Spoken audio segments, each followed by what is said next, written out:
Vamos lá, galera, então, uma enxurrada de vídeos aí, nulidade parte 5, para a gente evoluir do 564, a letra O e seguintes, e depois falar ainda 564, inciso 3, letra O, depois falar do 571, 572 e 573, tá? Letra O, põe lá, nulidade absoluta. A falta da intimação nas condições estabelecidas pela lei para a ciência de sentenças e despachos de que caiba recurso. Ou seja, se eu não for intimado para ter ciência das sentenças e dos despachos que caibam recurso, eu tenho uma nulidade de ordem absoluta. E a letra P fala na verdade o seguinte: nulidade pela falta no Supremo Tribunal Federal e nos tribunais de apelação, que são os tribunais de justiça, resumindo aqui, em todos os tribunais, do quórum legal para julgamento.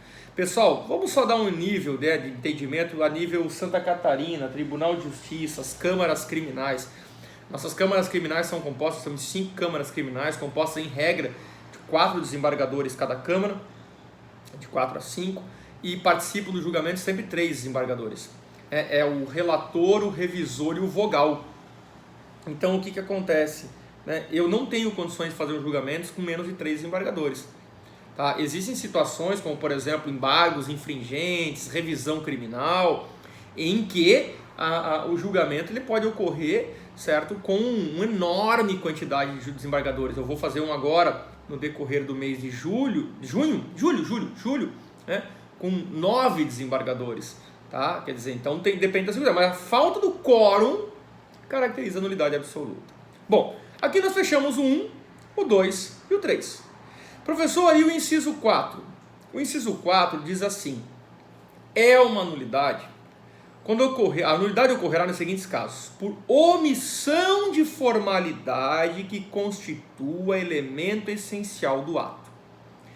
Enquanto o 1, o 2 e o 3 me davam exemplos mais claros do que seriam nulidades, o 4 me abriu a porteira. Tudo que não tiver no 1, no 2 e no 3, tu põe no 4. Tu compreendeu? Já vou dar exemplo prático. Pessoal, quem tem que fazer exame? Todo crime que deixar vestígio tem que ter perícia, não tem? Quantos peritos tem que fazer perícia? 1. E se não tiver perito oficial, pessoal, professor, 2 peritos não oficiais que prestem o compromisso de bem e fiel desempenhar a perícia, certo? 2 peritos não oficiais. 2. Professor, foi feito um exame de corpo do delito por um perito não oficial, um único perito não oficial. Ponto. Primeira pergunta, temos nulidade? Sim, temos nulidade. Segunda pergunta, qual? A ausência do segundo perito. Eu quero saber qual no artigo. Eu posso enquadrar essa nulidade no 564, inciso 2, a linha B, que diz que a nulidade ocorrerá, inciso 3, desculpa, linha B, que diz que a nulidade ocorrerá por falta das formas dos seguintes termos. Letra B, falta do exame de corpo do delito nos crimes que deixam vestígio, ressalvar o disposto no 67? Não. O exame de corpo do delito está lá. Ele só foi feito errado. Ao invés de fazer por 2 peritos, foi feito por um só. Então é um 564-4. Ausência de formalidade que constitui o elemento essencial do ato. Pessoal, como é que eu reconheço pessoas e coisas? Como é que eu reconheço pessoas? Descrevo o criminoso. Eu vou pegar pessoas com características semelhantes, colocar na sala espelhada e você vai reconhecer. Ai, professor, mas a história aqui diz que ele foi reconhecido pelo buraco da fechadura da sala do delegado. Teve nulidade? Claro. Qual? 564, inciso 4. Mas como é que tu sabe, professor? Você encontrou no 1, no 2 ou no 3, da letra A até a letra P? Não achei. Então é a 4. Lembra da audiência de instrução e julgamento? Deve ser tomada declarações do ofendido, testemunhas arroladas pela acusação e pela defesa, vírgula, nesta ordem. O juiz inverteu a ordem. Causou prejuízo para a parte. Tem nulidade? Tem. Qual? 564, inciso 4. Porque não está no 1, no 2. Você entendeu? O 1, o 2 e o 3, da A a P, ajuda quem não gosta de processo penal. O 564-4 é para quem manja de processo penal, porque tu tens que conhecer todos os ritos, todo o caminho processual para, tacar-lhe o pau ali e colocar no 564-4. E aí, finalzinho de 2019, início de 2020, entrou em vigor a Lei 13.964, famosa pacote anticrimes, que inseriu o inciso 5, que diz assim, 564, a nulidade ocorrerá nos seguintes casos, inciso 5, em decorrência de decisão carente de fundamentação. Totalmente desnecessário na minha visão, porque uma decisão deve ser fundamentada sob pena de nulidade, artigo 93, inciso 9 da Constituição. Se é uma obrigatoriedade, se é uma formalidade fundamentar uma decisão sob pena de nulidade prevista na própria Constituição, para mim se enquadrava no inciso 4, omissão de formalidade que constitui elemento essencial do ato. Mas o pacote anticrime trouxe essa decisão carente de fundamentação, é uma nulidade própria. Fechou?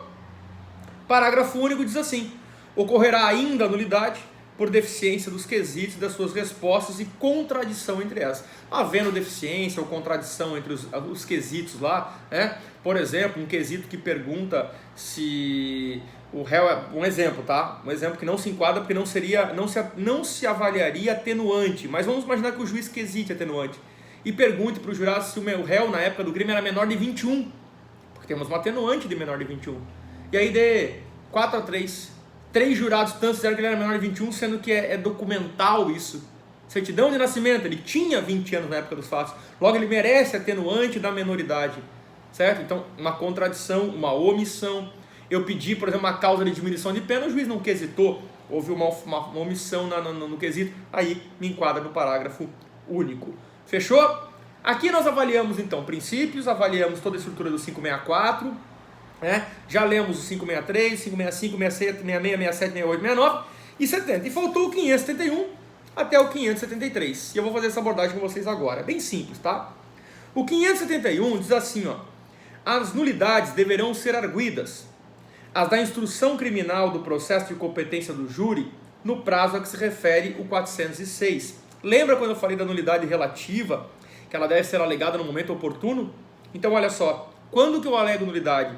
Se ocorrer nos crimes de competência do júri, eu devo alegar até a resposta à acusação.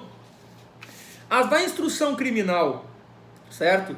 Nos processos de competência do juiz singular, aí o detalhe é o seguinte, tá? Essas redações são todas erradas também, mas vamos só para vocês entenderem, tá?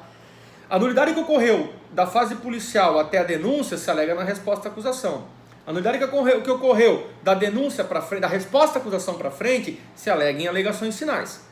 Aquilo que aconteceu depois da sentença se alega em apelação. Tá vendo? Ó, o momento oportuno é o momento que a defesa tem para se manifestar. Resposta à acusação, alegações finais, razões de apelação e assim por diante. Então aqui vou ler de novo. Nos procedimentos do júri, no inciso 1 seria isso. Na resposta à acusação, nas alegações finais, na apelação do júri. Inciso 2.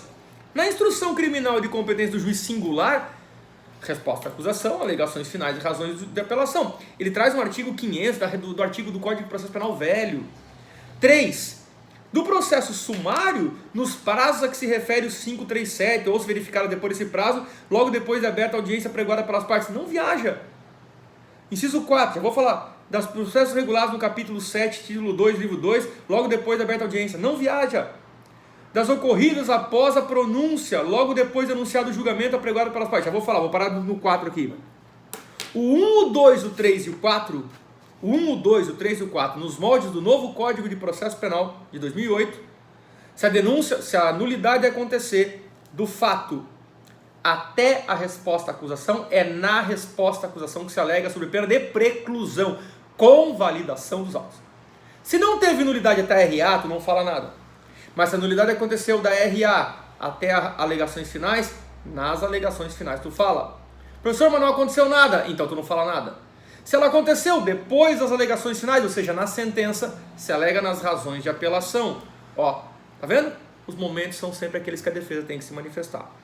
O inciso 5 fala que se as nulidades ocorrerem após a pronúncia, ou seja, da decisão de pronúncia transitada em julgado, logo depois de anunciado o julgamento, tem alguma nulidade ali posterior à pronúncia, ao longo do julgamento e assim por diante, você vai alegar na hora no plenário e vai pedir para consignar em ato. Depois eu vou fazer uma pergunta aqui que vai ficar para a nossa live para vocês responderem.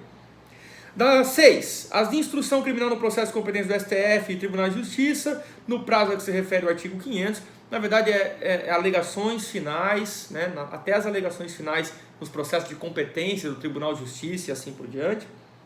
Se verificadas após a decisão da primeira instância, nas razões do recurso ou logo depois de anunciado o julgamento, do recurso apregoadas às partes. As do julgamento em plenário do júri, em audiência, sessão plenária, logo depois de ocorreu, tu alega, tá? Aí eu já vou dar um exemplo prático no final, que vai ser essa pergunta que eu vou contar para vocês. 572. As nulidades previstas no 5643, a letra D e a letra E, intervenção do MP e ausência de citação, interrogatório e prazos, tá? Segunda parte, letra E, segunda parte, ou seja, interrogatório e prazos. Letra G e letra H, intimação do réu, para a sessão do júri e intimação das testemunhas, considerar-se-ão sanadas, se não forem arguidas em tempo oportuno de acordo com o disposto no artigo anterior. Se praticados por outra forma o ato tiver atingido seu fim, mandei um WhatsApp e o cara chegou e veio no processo e pronto, a testemunha. E se a parte, ainda que tacitamente, tiver aceito seus efeitos. A testemunha não veio e eu me calei, por logo a testemunha está desistida, tacitamente. 573. Os atos cuja nulidade não tiver sido sanada, na forma do artigo anterior, serão renovados ou retificados. A nulidade, os atos cuja nulidade não tiver sido sanada na forma do artigo anterior, serão renovados, vou ter que refazer, ou retificados, alterados. A nulidade de um ato, uma vez declarada, causará a dos atos que dela diretamente dependam ou sejam consequência. E o juiz que pronunciar a nulidade declarará o ato a que ela se estende. Isso aqui tem uma participação 573, é muito parecido com aquela história da prova do Teoria dos Frutos da Árvore Envenenada, uma prova ilícita que decorrem dela também são. Fecha o 573 de maneira semelhante. Agora eu vou contar um fato aqui. E esse fato, a resposta vai ser dada na minha aula do Blackbird de quarta-feira, onde nós vamos fechar essa lógica aqui, tá? Preste atenção na porra da história e me respondam na live. Eu vou perguntar para vocês lá. Caiu na prova da OAB, tá? Abre aspas. O juiz, verificando a presença de 14 jurados, instalou a sessão e realizou o júri. O juiz, verificando a presença de 14 jurados, instalou a sessão e realizou o júri. Pergunta-se: houve nulidade? Letra 1. Se sim, vírgula, qual o artigo que ela está prevista? Ponto. Número 2. Em que momento deve ser arguida? Houve nulidade? E se sim, em qual artigo está previsto? E 2.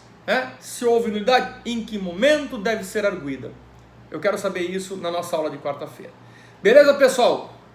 Fiquem com Deus, bons estudos. Encerramos aqui a nossa temática nulidades, a nossa temática do processo penal 3. Espero que tenham gostado, tenham absorvido o máximo de informação possível. E lá na frente eu mando um outro vídeo para fazer o nosso fechamento do semestre. Grande abraço a todos, bons estudos e até a próxima.